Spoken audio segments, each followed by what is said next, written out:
Power doesn't always announce itself. Sometimes it enters quietly, with a straight spine, sharp eyes, and no need to fill the air. The Stoic understands this. In a world addicted to noise, silence is a weapon. Most people speak to prove they belong. The Stoic stays quiet to observe who doesn't. He knows presence isn't measured in volume, but in weight. And silence, when used with intent, carries the heaviest weight of all. In a room full of egos, the loudest voice often lacks the deepest roots. People ramble out of fear, to close gaps, to impress. But the Stoic doesn't perform. He commands space by refusing to compete for it. His silence isn't passivity, it's precision. It's a strategy. Because when you don't rush to fill the room, you force the room to notice your restraint, to lean in, to question what you're thinking. And that's where real influence begins, not in being heard, but in being felt. Silence is often misunderstood. People think it means weakness, awkwardness, or lack of confidence. But the Stoic knows, silence is dominance without aggression.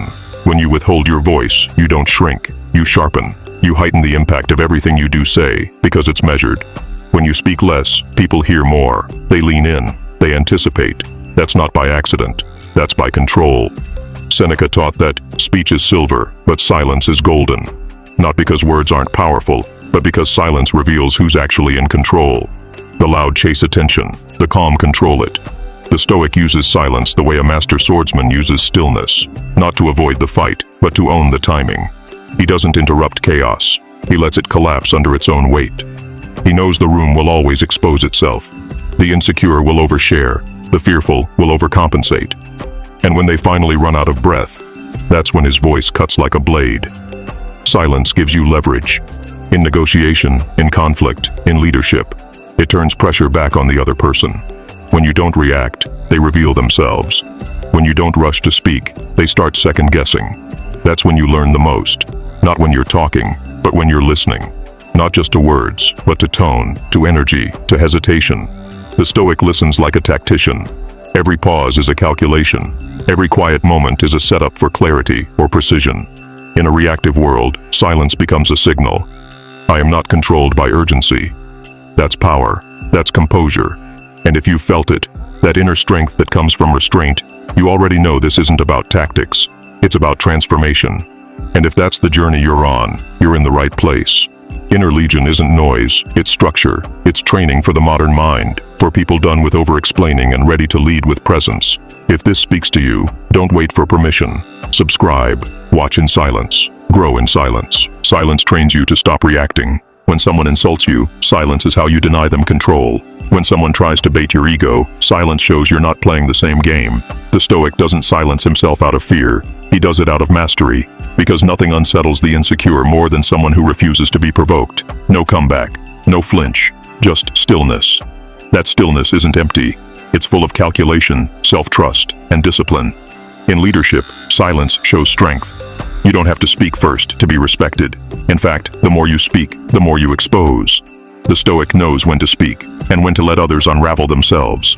He lets silence do the heavy lifting, because silence demands patience, and patience reveals truth. Most people speak to reduce tension. The Stoic absorbs it, holds it, and watches what others do under pressure. That's how he wins, not by force, but by presence. By letting others reveal their cards while he holds his. Silence is not just a tool, it's a training ground. Every time you resist the urge to fill space with noise, you train your restraint.